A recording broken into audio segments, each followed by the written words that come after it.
In the stormy world of American politics, Jack Smith emerged as a lightning rod, a figure both respected and reviled, depending on which side of the aisle you stood. His name became synonymous with high-profile investigations and the pursuit of justice, even as the winds of controversy swirled around him. An experienced prosecutor, Smith was suddenly thrust into the national spotlight, his every move scrutinized by the media and the public. For years, he had worked behind the scenes, building cases with meticulous care, but now, the stakes were higher than ever. His decades-long career, including prosecuting war criminals at The Hague, prepared him for high-stakes investigations. Smith had faced down some of the world's most notorious figures, earning a reputation for fearlessness and integrity. Yet the challenges he now faced were uniquely American and uniquely fraught. But nothing in his past could have fully prepared him for what awaited in late 2022, when the eyes of the nation and the world turned to him. Appointed special counsel, Smith was tasked with investigating former President Donald Trump, specifically efforts to overturn the 2020 election and the handling of classified documents at Mar-a-Lago. The assignment was as historic as it was perilous, placing Smith at the heart of a political firestorm. These cases were complex, touching the very core of American democracy and national security. The evidence was vast, the legal questions unprecedented, and the political implications impossible to ignore. Smith's work drew fierce criticism from Trump and his allies, who painted him as a partisan. The public debate grew louder, with supporters and detractors clashing in the streets and on the airwaves, turning Smith into a symbol of the nation's deep divisions. The investigations led to historic indictments, marking a turning point in the relationship between the presidency and the rule of law. For many, it was a moment of reckoning. For others, a cause for outrage. But the story shifted dramatically after Trump's return to the presidency, sending shockwaves through the legal and political landscape. Suddenly, the future of the investigations, and Smith's own fate, hung in the balance. Legal questions intensified, culminating in a pivotal moment. On December 17, 2025, Smith was summoned by Congress to defend his work and integrity. The nation watched as the stakes reached new heights. This was no ordinary hearing. It was a direct confrontation between Smith and his most vocal critics, a public test of his character and the legitimacy of his investigations. Behind closed doors, Smith finally had the chance to present his side, offering a rare look inside investigations that divided the nation. For the first time, the public glimpsed the pressures and principles that guided his decisions. His testimony would become a defining moment in the ongoing debate over law, politics, and accountability, one that would echo through history, shaping how America remembers this turbulent era. Jack Smith's appearance before Congress wasn't voluntary. It was compelled by a subpoena from the House Judiciary Committee, a move that signaled just how high the political stakes had become. The committee wanted answers, and they wanted them directly from the man at the center of the most controversial investigations in recent memory.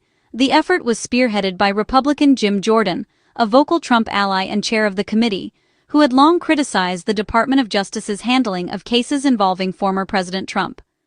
Trump's supporters and political allies accused Smith of orchestrating a politically motivated witch hunt, claiming his investigations were designed to derail Trump's 2024 campaign and undermine the will of millions of voters. For them, the hearing was a rare opportunity to confront Smith face-to-face, to challenge his motives, and to publicly air their grievances about what they saw as partisan overreach. The committee insisted on a closed-door session, citing the need for candor and security, arguing that sensitive details about ongoing investigations and national security could not be discussed in public. But Democrats pushed back, arguing that secrecy allowed Republicans to selectively leak information and control the narrative, potentially distorting the facts for political gain. Smith, for his part, had offered to testify publicly, signaling confidence in his work and a willingness to answer tough questions in the open. But his request was denied, fueling further debate about transparency and fairness. The timing of the hearing was crucial. Trump had already secured a second term in the White House, a development that changed the stakes for everyone involved. With Trump's victory, long-standing Department of Justice policy meant that the criminal cases against him were dropped, effectively ending the legal battles that had dominated headlines for years. This transformed the hearing from a forum about active prosecutions into a retrospective, less about immediate legal consequences and more about political and historical accountability for the choices made during Smith's investigations. For Republicans, It was a chance to put Smith on the defensive, to question his every move, and to try to vindicate their claims of bias and overreach. They aimed to build a public record supporting their narrative of a weaponized justice system, hoping to sway public opinion and set the stage for future reforms or investigations. Every decision, every document, and every interaction from Smith's investigations was now under the microscope, as lawmakers pored over the details in search of evidence to support their claims. Smith's investigative process, his communications, and even his personal motivations were all fair game for scrutiny in this high-stakes setting. The stakes were high. Smith was essentially on trial before the very politicians whose futures and legacies his work had helped shape, and the outcome could influence how future investigations are conducted. The confrontation promised to be one of the most dramatic and consequential moments in recent Washington history, with implications that could echo for years to come. In his testimony, Jack Smith vigorously defended the investigation into efforts to overturn the 2020 election.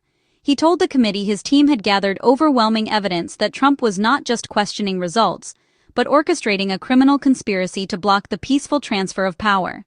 Smith described a coordinated effort pressuring state officials, organizing fake electors, and using the DOJ to legitimize false claims. He called these actions a calculated assault on democracy, not mere political disputes. Smith warned that, unchecked, such actions could unravel the republic, and insisted his charges were based on facts and law, not politics. He emphasized that the indictment was about Trump's conduct, not his political status. Smith's testimony reframed the narrative. This was not political persecution, but a necessary legal response to a grave threat. Smith also defended his investigation into classified documents at Mar-a-Lago. He argued the evidence showed Trump willfully retained national defense secrets, storing them in unsecured locations, bathrooms, ballrooms, and storage rooms. Smith stressed this wasn't a paperwork error, but a reckless disregard for national security. He detailed efforts to obstruct justice, hiding documents from investigators, and pressuring lawyers to mislead authorities. Smith insisted that anyone else would have faced prosecution for such actions. The decision to indict, he said, was about upholding the principle that no one is above the law. His message, justice must apply equally, regardless of power or status. Smith faced relentless accusations of political bias from Trump and his allies. In the hearing, he directly rebutted these claims, insisting every decision was grounded in evidence and law, not politics. He explained that indictments were based on grand jury findings, not personal vendetta. Smith flipped the narrative. The charges were a result of Trump's actions, not the prosecutor's motives. He told Congress he would have pursued the same charges against any former president, regardless of party. Smith's goal was to show his office was guided by legal principles, not political warfare. He emphasized the equal application of the law as his guiding standard. The hearing became a test of whether justice could be separated from politics. Smith's defense was clear. His work was about accountability, not partisanship. One flashpoint was Smith's decision to obtain phone records of several Republican members of Congress. Critics called it political spying, but Smith defended it as a standard investigative step, based on evidence that Trump and associates contacted lawmakers as part of the alleged scheme. Smith told the committee, "I didn't choose those members, President Trump did," shifting focus to the evidence. He argued prosecutors must follow leads, regardless of political status. Ignoring those calls would have been a dereliction of duty. Smith stressed all legal procedures were followed, and the goal was a complete, accurate picture of the events. His message? The investigation was evidence-driven, not politically targeted. Despite Smith's determined efforts and the historic nature of the indictments he brought, the high-profile legal cases against Donald Trump came to an abrupt end following the 2024 election. With Trump's return to the presidency, the legal landscape shifted dramatically. Department of Justice policy strictly barred the prosecution of a sitting president, and as a result, the election interference case was promptly dropped, never reaching a jury. The classified documents case, meanwhile, was dismissed by a judge appointed by Trump himself, raising questions about impartiality and the influence of presidential power over the judiciary. The new DOJ leadership, installed by the administration, quickly abandoned any plans to appeal. For Trump's critics, this sequence of events was seen as a profound failure of justice. For his supporters, it was a long-awaited vindication and proof of political persecution. Smith's testimony before Congress became a historical account, a record of cases that would never see a full trial. He defended the indictments, which had been rendered moot by the realities of politics and presidential authority, making his case not just to lawmakers, but to the American public watching closely. The hearing was less about ongoing prosecutions and more about the enduring legacy of accountability and what it means for the rule of law in America. Smith explained in detail what he believed would have happened in court, had the election gone differently, and the cases been allowed to proceed. The moment underscored the enduring tension between the rule of law and the realities of political power in America's democracy. The decision to hold Smith's testimony behind closed doors sparked fierce debate. Democrats argued the public deserved to hear Smith's account directly, believing it would expose the facts and counterclaims of a witch hunt. They saw a private hearing as a way for Republicans to control the narrative. Republicans insisted privacy was needed for candor and sensitive information, avoiding political theater. Smith himself was willing to testify publicly, signaling transparency. The format dispute highlighted deep partisan divides over truth and accountability.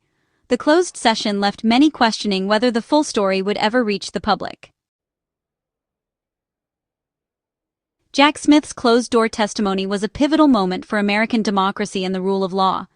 He presented a forceful defense of his work, insisting his decisions were driven by facts and the principle that no one is above the law. The event exposed deep divisions over whether justice was served or subverted by politics. It raised profound questions. If a president can erase charges by winning office, what does that mean for accountability? Smith's testimony stands as a historical record of why he believed prosecution was necessary to defend democracy. The debate over his actions will shape public discourse for years. This moment forces a national reckoning with the relationship between law and politics. It challenges every citizen to consider what it means to be a nation governed by laws, not individuals.